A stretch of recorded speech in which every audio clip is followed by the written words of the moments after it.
Olá, tudo bem? Opa, bom te ver. Ainda bem que você retornou para o curso, o melhor curso que nós teremos, que é o curso Replay.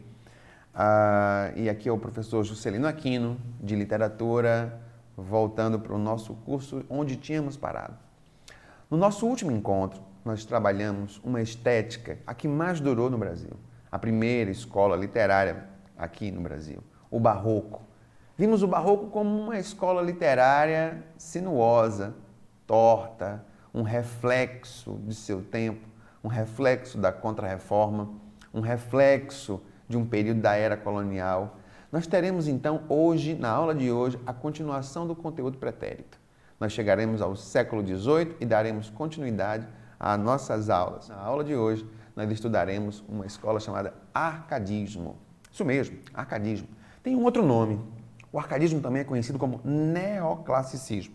Ou seja, o arcadismo é uma retomada de valores do classicismo lá do século XVI. Vamos falar do arcadismo aqui no Brasil e o outro nome que ele recebe é justamente porque ele é uma retomada desses valores do classicismo. Uma escola que no passado, anterior do século XVI, por exemplo, pautado pela racionalidade, pelo equilíbrio, pela harmonia. Nós vamos ver uma escola aqui influenciada por ideias pagãs. Me acompanha que o intervalo de tempo em que nós temos para trabalhar o arcadismo é justamente esse. Professor, que data é essa? 1768. E que outra data é essa? 1836. Dentro desse intervalo de tempo, nós teremos isso que a gente vai chamar de arcadismo numa outra região do país, o eixo sociocultural, né? Vai se deslocar da região Nordeste para a região Sudeste. Nós vamos ter principalmente esse arcadismo em Minas Gerais. E essa data de 1768 é justamente o ano da publicação do primeiro trabalho, que é chamado de Obras Poéticas, de um autor, doutor inconfidente, Cláudio Manuel da Costa. A outra data é quando vai surgir o romantismo. Então, dentro desse intervalo de tempo, nós trabalharemos o que a gente vai chamar de arcadismo no Brasil. Tem aqui um fragmento, um famoso fragmento de Cláudio Manuel da Costa. Sou pastor, não te nego. Os meus montados são esses que aí vês. Vivo contente ao trazer entre a relva florescente a doce companhia dos meus gados. Dentro desse fragmento nós temos um pouco do espírito Arcade aqui no Brasil. Em oposição à escola anterior, que era o negro, o escuro, o absurdo, o violento, o bizarro, nós teremos uma estética que vai fazer uma outra defesa, a da felicidade, da claridade, do dia ensolarado, das tardes de fazenda. Uma escola muito mais suave. Enquanto a escola do Barroco era marcada pelo conflito, pela angústia, pelo conflito interno dos nossos personagens, aqui vai ser a felicidade, a tranquilidade, o equilíbrio. Perceba, sou pastor, não te nego, eu sou uma pessoa humilde, sem posses. Os meus montados são esses, que aí vês. Sou de poucas posses, de pouco recurso. Ao trazer entre a relva florescente, entre o verde da natureza, a doce companhia dos meus gados. A defesa aqui de um ideário pastoril, né, em tranquilidade e harmonia. Vamos então, me acompanha aqui no arcadismo, fica ligado na aula. Dentro do contexto, precisamos entender que acontece um chamado surto racionalista. Isso aconteceu várias vezes na história da humanidade. No século XVI nós tivemos, por exemplo, o Renascimento. Nós tivemos um surto racionalista que se repete dentro do percurso da história, né? Isso vai acontecer, um outro surto, por exemplo, no final do século XIX, lá pela Segunda Revolução Industrial. Nós teremos agora um surto racionalista que vai fazer questionamentos de verdades multisseculares. Um período, século XVIII, o século que está inserido o nosso colega arcadismo, é justamente conhecido como o século das luzes. Mas por que é conhecido por isso, né? Por que século das luzes? Foi justamente nesse período em que se deu o chamado iluminismo. Vamos a um conceito de iluminismo que diz assim: o iluminismo, também conhecido como século das luzes e ilustração, foi um movimento intelectual e filosófico que dominou o mundo das ideias na Europa durante o século XVIII, o século da filosofia. Temos alguns nomes aí: Voltaire, Rousseau, Montesquieu. Essas ideias iluministas, elas questionavam principalmente a validade da autoridade do poder centralizado na mão de um déspota. Por que, então? Quem deu a eles essa autoridade? De onde vem a origem dos seus poderes? Nós temos então uma fórmula perigosa num dos centros culturais do planeta, na França. Quando eu tenho uma massa empobrecida, quando as diferenças e distâncias sociais são muito grandes, as medidas de força e de exceção se fazem necessárias. Vai acontecer uma mistura de uma miséria muito grande, somada a um esclarecimento que criticava e questionava as autoridades vigentes. Essa mistura, esse amálgama de esclarecimento e miséria acabou culminando no que a gente pode chamar de um dos maiores eventos que a humanidade já presenciou e que reverberou durante muito tempo, a chamada Revolução Francesa. Nós teremos nesse intervalo de tempo a Revolução Francesa e no Brasil, no mesmo ano acontece a chamada Inconfidência Mineira. A Revolução Francesa, que sem dúvida, depois da invenção da roda e do domínio do fogo, foi um dos grandes feitos humanos, abalou as estruturas não só na França, mas abalou todos os tronos pelo mundo, né? Onde se questionou a autoridade e o poder, a validade, a legitimidade desse poder, né? Uma revolução burguesa interessante, a Revolução Francesa. É do nosso contexto e vai ser muito importante para que compreendamos o arcadismo no Brasil. Nós teremos aí uma imagem do Delacroix. Show de bola, né?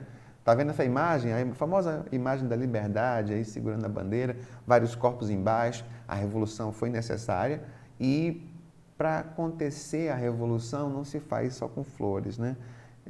Essa é a ideia da imagem aí de como a liberdade foi cara aos franceses, né? No mesmo ano, como já dissemos, a Inconfidência Mineira, no Brasil nós também tivemos uma tentativa frustrada, né, de declaração meio que da independência, mas tivemos uma tentativa frustrada, a Inconfidência Mineira. Vários dos nossos poetas árcades terão participação nesse evento e é importante que saibamos como ele se deu para que compreendamos a produção desse período. Nós vamos ter, por exemplo, a independência dos Estados Unidos, né? Esse espírito, né? Perceba que a liberdade vai ser justamente uma das bandeiras dessa estética. A liberdade. Se nós temos, então, a liberdade pautada por essa racionalidade, a arte sofre essa influência. Então, vamos ter que perceber que vai se dar aqui no Brasil, na região de Minas Gerais, o novo centro econômico, né? Na administração pombalina. Isso vai ter até uma obra específica. A gente vai falar aqui de um livro conhecido nosso, que é o livro Uruguai, né? Vamos lá então. Na tela do Delacroix, essa ideia da liberdade, né? A Revolução Francesa que acabou com a morte do rei da época e de toda a família real e de todos os parentes até a quinta geração, a cena da guilhotina, altamente reproduzida pelo cinema e pelos livros de história, a tentativa de eliminação de uma ideia, eliminando pessoas, né? Eliminar a ideia da monarquia, eliminando os monarcas, né? Esse era dos ideais da Revolução Francesa, né? Eliminar o antigo regime, né? O ancien regime. Nós teremos, então, princípios como a ideia da liberdade, da igualdade, da fraternidade como bandeira principal desse movimento da que foi a Revolução Francesa. A ideia do arcadismo se pauta nas características que agora apontaremos. Vem comigo, vamos ler aqui algumas características do nosso arcadismo. Retomada de valores clássicos, daí o nome, neoclassicismo. Racionalidade, verso-medida, métrica, dentro de um comedimento, de um enclausuramento sem excesso, sem exageros. Racionalismo, universalismo, objetividade. Dentro dessa estética nós teremos características que são diametralmente opostas à estética barroca. Formalismo, o culto da beleza, enquanto no barroco o belo estava associado ao feio, aqui o belo está associado ao bom, né? O belo está associado ao bom na estética. Simetria, equilíbrio, harmonia, tranquilidade, felicidade. Mitologia, uma escola pagã, a mitologia grega de grande influência nessa estética. Fingimento poético, aqui nós vamos falar, por exemplo, dos poetas que se imaginavam como pastores, homens simples e humildes. A simplicidade, a linguagem direta. Nós teremos, então, oposto à poesia do barroco, nós teremos uma linguagem quase sem figura de linguagem, quase sem recursos estilísticos. O pastoralismo, nosso poeta, por exemplo, vai se imaginar num lugar paradisíaco, né? Em contato com a natureza, um ambiente bucólico, aí, o pasto, né? Serão pessoas humildes, simples, do campo, né? Teremos então o bucolismo, que é justamente essa paisagem, né? A natureza como cenário, uma vida muito mais harmônica, tranquila. E alguns dos princípios do arcadismo estão aqui. Por exemplo, como fugere urbem, a fuga da cidade. A cidade simbolizava a turbulência, a pressão, o complicado. Agora não. Se imaginar o eu lírico fora desse ambiente, agora a imaginação levava o homem para um ambiente mais tranquilo, ameno, né? Então a cidade representava a turbulência, então fora dela, fora da cidade, no campo. Aura mediocritas, uma vida simples, sem os excessos, sem o luxo, né? O barroco representava a ostentação, o arcadismo, pelo contrário, defende a vida simples.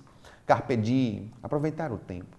Perceber que não existe algo depois daqui, numa visão meio que pagã, né? Aproveitar as coisas que a juventude e o momento lhe oferece, não se resguardar para depois daqui. Inutile truncati, quer dizer, cortar os excessos, né? O barroco tinha um excesso de pormenores e uma das características do arcadismo é justamente o contrário, né? Cortar o inútil ou desnecessário. Locus amenus, quer dizer, local do prazer, local aprazível, da tranquilidade, da harmonia, do divertimento. E o uso de pseudônimos, o fingimento poético. Os poetas se imaginavam homens simples, humildes, pastores, né? Vendo então que o contexto histórico é um período de revolução e que o Brasil também vivia, semelhantemente à França, claro, uma colônia, nós tínhamos intelectuais ligados com esse movimento, ligados a esses ideais de liberdade. Acabou dando mal para muita gente. Cláudio acabou assassinado na cadeia, Tiradentes acabou enforcado e esquartejado, Tomás Antônio Gonzaga foi deportado para fora do Brasil, foi para a África. Mas a poesia dos poetas inconfidentes será o objeto da nossa próxima aula. Na aula de hoje, você viu que vai surgir uma estética agora na região sudeste do país, que vai viver o ciclo da mineração. Nós vamos perceber que é um período de revoluções pelo mundo e tentativas aqui no Brasil. Nós teremos também uma estética pautada por essas características, a racionalidade, o comedimento, o equilíbrio, em oposição à estética anterior do barroco, que representava o antigo regime. Daí o arcadismo ser completamente contra. Na próxima aula, trabalharemos os principais nomes, autores e obras desse momento chamado arcadismo. Eu deixo você com um grande abraço. Eu acredito que todas as forças concorrem para o bem daqueles que amam a Deus. Meu nome é Gás, eu estou vazando. Sucesso, galera. Valeu!